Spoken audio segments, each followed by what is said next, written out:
So Mikki is an experienced senior quality engineer at S&P Global. In addition to S&P Global, she has held engineering developer roles at Charter Communications, Axion Health, Galvanize, and more. And she will be discussing the ins and outs of automation. Lovely to have you here with us, Mikki. Thank you so much for having me.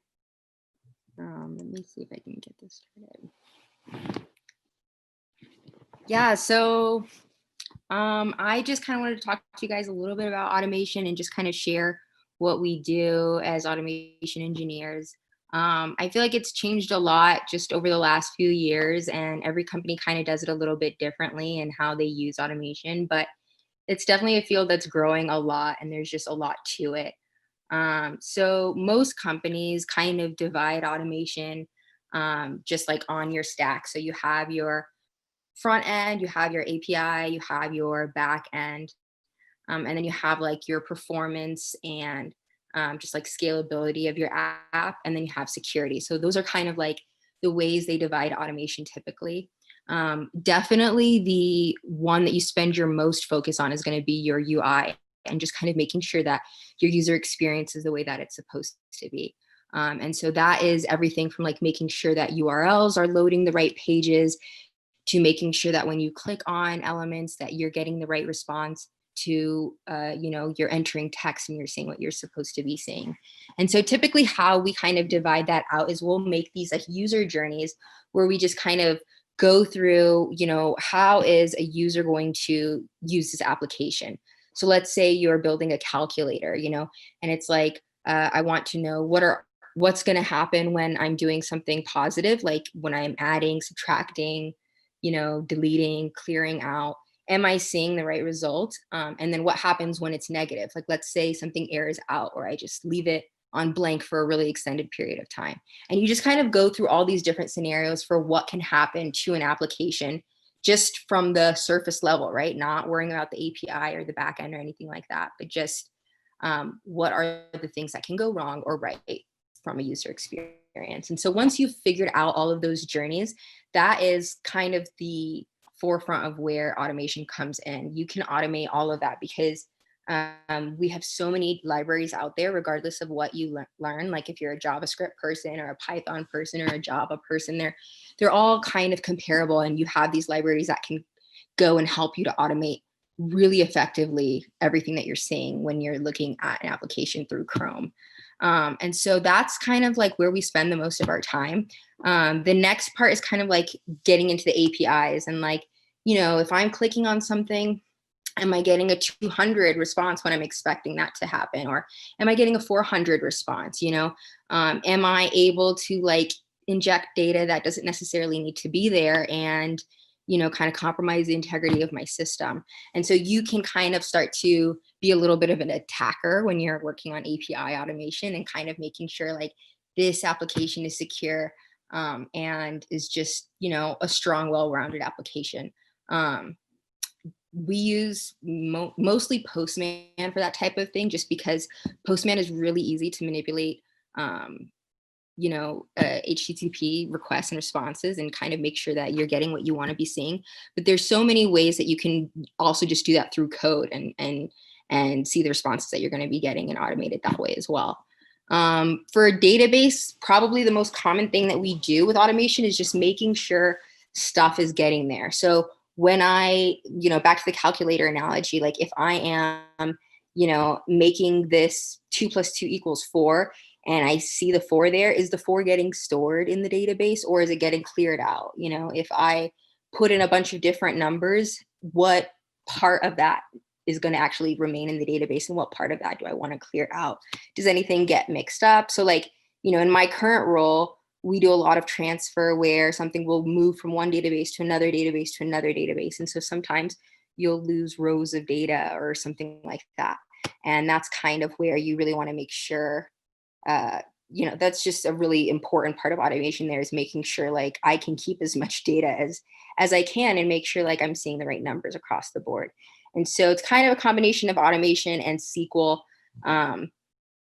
One thing I think is like, you'll never be able to like fully automate everything, right? So hopefully like in this, you kind of see how you are still always using manual testing, right? Like the automation part can kind of do the repetitive part of it, but the manual part is going to help you to like think of the test cases that you're not aware of and just kind of do that more exploratory testing that will find additional bugs that maybe you just haven't thought about in your normal user journeys.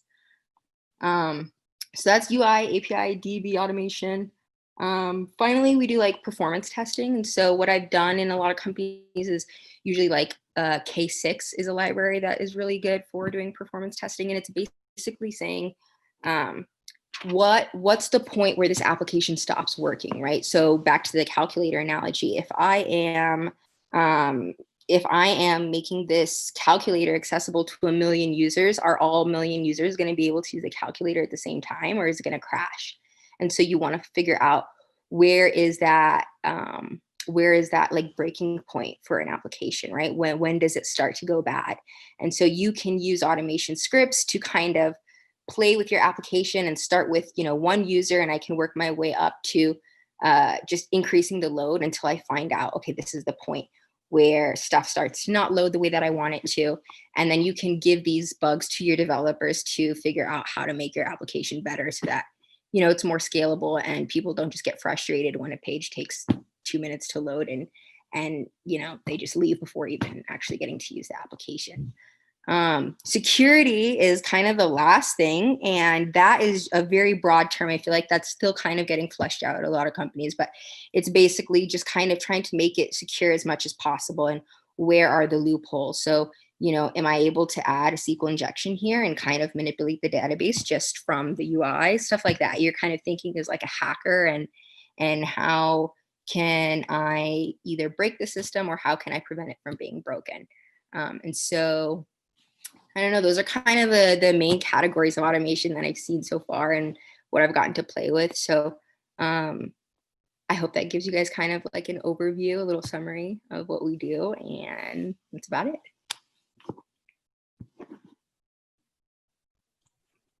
Thank you so much, Mikki. Does anybody have any quick questions for Mikki at all? Please just drop in the chat box. I can see a couple have come in.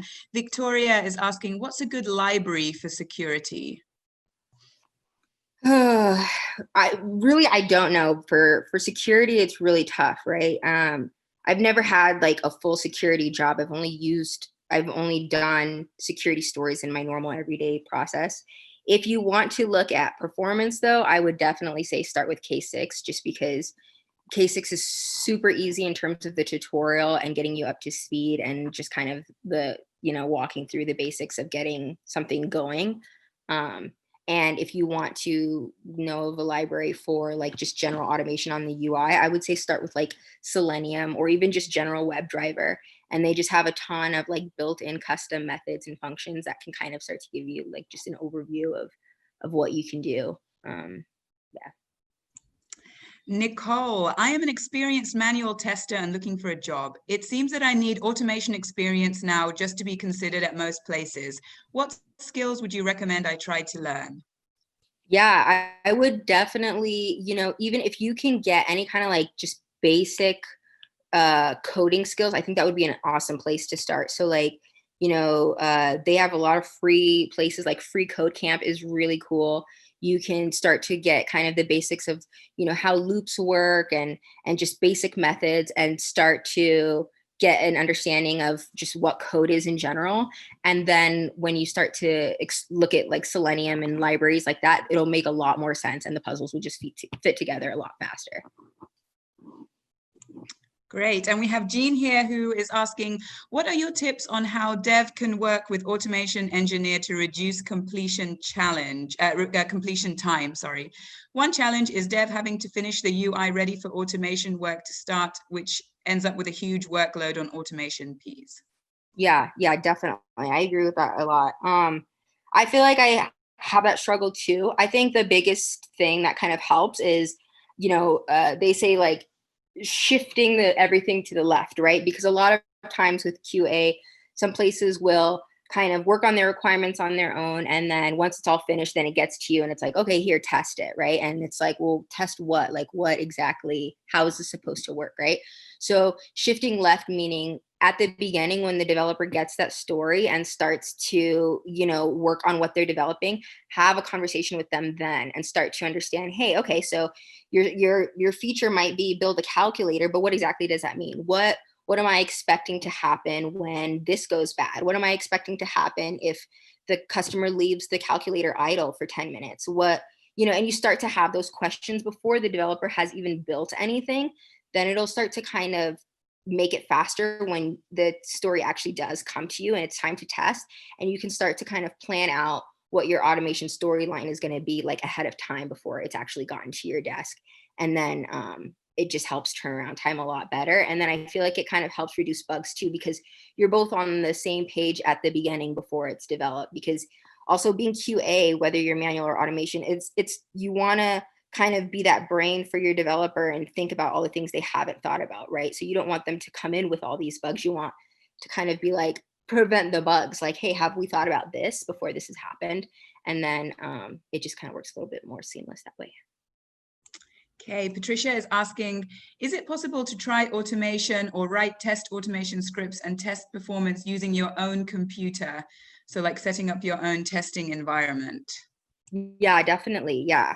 And you absolutely can. You can even go to the extent, like what we do right here is we actually have built our own library and we use our own methods. So everything we use is not even like public methods. We've just kind of compiled methods that all the developers have put together, and then we just kind of reference those whenever we want to build a new script.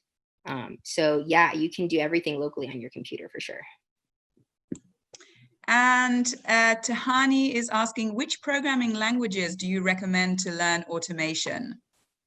I would say JavaScript or Python, either one of those two. Definitely start with either one of those two. Those are, I would say, going to give you the most opportunity, like when you kind of think about expanding. And also I feel like they're just kind of the most basic in terms of just trying to like wrap your brain around it. And do you have any recommendations for someone interested in a career in manual automation without having any experience in this field? So any tips on how to get into it? Yeah, I would say, just start applying. Like if you feel like you have an eye for detail and this is something that you can contribute to, don't be turned off if you don't feel like you're a technical person. You can absolutely do that. I started off as a developer before I was in QA, and I was just applying to a job on Indeed, and, they gave me an opportunity and I switched fields, you know what I mean? So definitely, if that is something that you're passionate about, talk about it in interviews. And even if you are accepting a job offer that's not necessarily QA, talk to them about like how they feel about, people switching into different departments down the line. Is that something that they appreciate and they encourage, or is it kind of like, we want you to stay in your lane and it's expected that this is the department that you're going to stick with? Yeah. Cool, thank you. And Patricia, just following up on her question, is there a place that has instructions on how to set up your own testing environment? Your own testing environment. Yeah. I mean, you can even go on GitHub and just search on GitHub. They'll have a ton of users that just create their own systems, and you can just clone those repos and use that yourself. Wow, thank you very much. It's all been very insightful, Mikki. If nobody has any last minute questions, then we can wrap up the engineering track and go on a break. Any last questions? Ooh, I see the chat, but oh, one more. Oh no, it was just a thank you. Everybody is just thanking you for all the advice, Mikki. Thank you so much for making it. We were missing you, but I got to just talk to everyone for the first 5 minutes. So really appreciate your time, Mikki. Thank you so much.